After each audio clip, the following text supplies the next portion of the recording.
The street is right there beneath your feet, not the cobblestones you're walking on. Something older, something sealed. In Edinburgh, the ground holds two cities.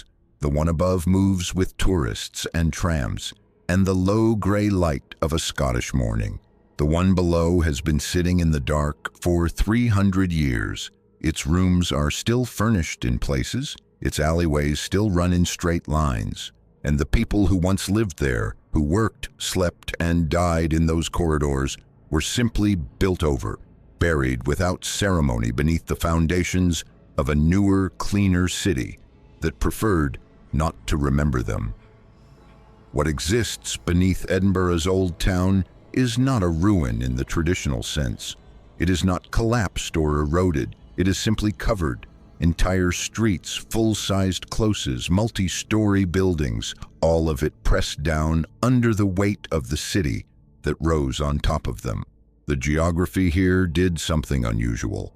The old town of Edinburgh sits on a long ridge of volcanic rock, the Royal Mile, and as the population swelled in the 16th and 17th centuries, there was nowhere to expand except upward, so tenements climbed. Some reached 11, 12, even 14 stories, and as the buildings grew taller, the city below grew darker, more crowded, more forgotten. Eventually, it was simply swallowed. To understand this, you have to picture the Royal Mile not as a single street, but as a ridge, with dozens of narrow lanes called closes and wynds, branching off each side like ribs from a spine. These closes were communities. They had names. Mary King's Close, Pierce's Close, Allen's Close. Each one was a vertical world of its own, stacked with families, merchants, craftsmen, the poor, the sick, and occasionally the wealthy. The closes ran down the steep slope of the ridge, narrow enough that neighbors on opposite sides could reach out their windows and almost touch. In the early 18th century, Edinburgh decided to modernize. A new Royal Exchange building was commissioned on the north side of the Royal Mile, and to level the ground for its foundations, the city did not demolish the existing closes. Instead, it simply built over them. The lower sections of the buildings were used as foundations. The street levels were sealed, and the subterranean world that remained below the new floor was not exactly abandoned. Not immediately. For a time, some spaces were used for storage, for trades, for things the city wanted out of sight. And then, gradually, they were forgotten. But the deeper this story goes, the stranger it becomes. The most studied and most visited of these buried closes today is Mary King's Close, named after a merchant woman who appears in Edinburgh's historical records in the early 1600s. Mary King herself was a significant figure for her time, a woman who ran a business, owned property, and had her name attached to one of the most important lanes in the city. Her close ran from the Royal Mile down toward what is now the Nor Loch, a body of water that once sat at the base of the Castle Rock before it was drained and eventually replaced by what are now the Prince's Street Gardens. What is preserved beneath the current street level is only a portion of the original close, but it is enough to understand the scale of what was buried. The ceilings are low in places, the walls uneven, the stone floor worn smooth. When you move through these spaces now, there is a particular quality to the air, cool and sealed, the kind of atmosphere that exists in places that have not been disturbed in centuries. In some of the rooms, remnants of the original plasterwork survive. In others, you can still see where the original window openings once faced the light before the buildings above sealed them forever. The records suggest that life in these closes was not quiet or romantic. The Royal Mile tenements were among the most densely populated urban spaces in Europe at the time. Thousands of people lived on a street that in its entirety stretches barely more than a mile. Waste was thrown from windows into the closes below with a shouted warning. Disease was endemic. The water supply was shared and often contaminated. Fires moved through the wooden upper stories with speed. Yet people did not leave. Edinburgh's geography made relocation difficult, and the social structure of the city, with its guilds, its courts, its markets, kept the population anchored to the ridge. There is one chapter in the history of this underground place that remains genuinely difficult to piece together, and it concerns the plague. Edinburgh suffered multiple outbreaks of bubonic plague between the 14th and 17th centuries, and the most severe of these events left marks on the city's memory that have never fully faded. Some historical accounts and local tradition hold that during a particularly devastating outbreak, possibly in the early 17th century, certain closes were sealed while still occupied, the idea being that the infected were quarantined in place, the entrances closed off, food lowered down in baskets, and the city above simply waited. The historical evidence for a complete sealing of Mary King's Close specifically is contested. Researchers and historians have debated the degree to which these accounts are accurate, exaggerated, or shaped by the storytelling traditions that accumulated around the site over centuries. What the records do show is that the plague created enormous fear, that quarantine measures were used across Edinburgh, that certain properties were cleared and left unused for years after outbreaks, and that the population of some closes declined dramatically in ways that are difficult to attribute to movement alone. The full truth may be somewhere between the official records and the stories that survived them. And even today, some corners of this underground history remain genuinely uncertain. What is not uncertain is the physical condition of what remains. The buildings that were sealed beneath the Royal Exchange foundations in the 1750s were preserved in a way that open demolition sites never are. The lack of light, moisture, and human activity meant that certain organic materials survived longer than they might have above ground. Fragments of daily life have been found in these spaces over the years. Small objects, pieces of pottery, material that points to ordinary existence in a now unimaginable environment. Not treasure in the dramatic sense, something quieter than that, evidence of people. The Royal Exchange building that was built above the sealed closes was itself repurposed over time and eventually became what is now the city chambers, the administrative heart of Edinburgh's local government. This means that beneath the offices where the city's business is conducted today, the buried streets of a 17th century city still exist. The councillors above and the sealed closes below occupying the same physical space, separated by a few feet of stone and 3 centuries of history. Access to the underground spaces has changed significantly over time. For most of the 18th and 19th centuries, the existence of the buried closes was known to certain people, mostly those who worked in the buildings above, but there was no formal recognition or preservation effort. Some accounts suggest that workers occasionally discovered openings into the lower spaces and explored them informally. There were stories, the kind that accumulate around strange urban discoveries, of finding things below that didn't belong, of spaces that seemed untouched, of rooms that retained the shape of inhabited life long after the inhabitants were gone.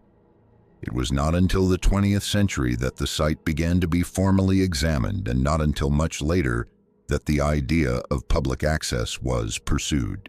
The current arrangement, allowing guided tours through a section of the underground closes, began in earnest in the 1990s and developed significantly in the early 2000s. By then, the site had been studied by archaeologists, surveyed, partially stabilized, and shaped into an experience that tries to communicate something of what these spaces actually were, without inventing what the record cannot support. The tour route as it exists now is curated. You do not walk the full length of the original close. You do not see every room. What you see is a cross-section, carefully chosen, that gives a sense of the scale, the atmosphere, and the human texture of the place. Some rooms have been partially reconstructed with period objects to suggest how they might have looked. Others have been left largely bare, which in some ways is more affecting. The bare stone, the low ceiling, the sealed window frame that once looked out onto a lane of living people, these things communicate something that no reconstruction can. And then there is the room that belongs to the children. One of the more unusual spaces in the underground section is a small room that, according to a story that has become deeply embedded in the site's reputation, is associated with the spirit of a young girl. The story, as it is usually told, involves a psychic investigation conducted in the 1990s, in which a medium claimed to sense the presence of a child named Annie, a girl who had been separated from her doll and was somehow still present in the room. Visitors began leaving small toys and gifts in the space, and the practice has continued ever since. The room now contains hundreds of tiny offerings, dolls, stuffed animals, small figurines, all left by visitors over years and decades. Whether one believes in the supernatural or not, the room is genuinely affecting, not because of any claim about ghosts or spirits, but because of what the accumulated offerings represent. An unbroken chain of human response to a story about loss and innocence in a dark place. People feel something when they enter that room, and they respond to it in the most human way available, by leaving something behind. The room is simultaneously a quirk of modern tourism and an accidental memorial, and the ambiguity of that is more interesting than any straightforward haunting story could be. What lies beyond the accessible section of the underground close is harder to describe with certainty. The surveyed portions of the sealed city are not fully explored. There are areas that remain structurally unstable, passages that have collapsed over centuries, sections where the ceiling of the buried space and the floor of the building above have fused into something that cannot be safely navigated. Edinburgh's underground is not a neat, fully mapped archive. Parts of it are simply off-limits, not because of official restriction for dramatic effect, but because the physical reality of centuries of settling stone makes them inaccessible.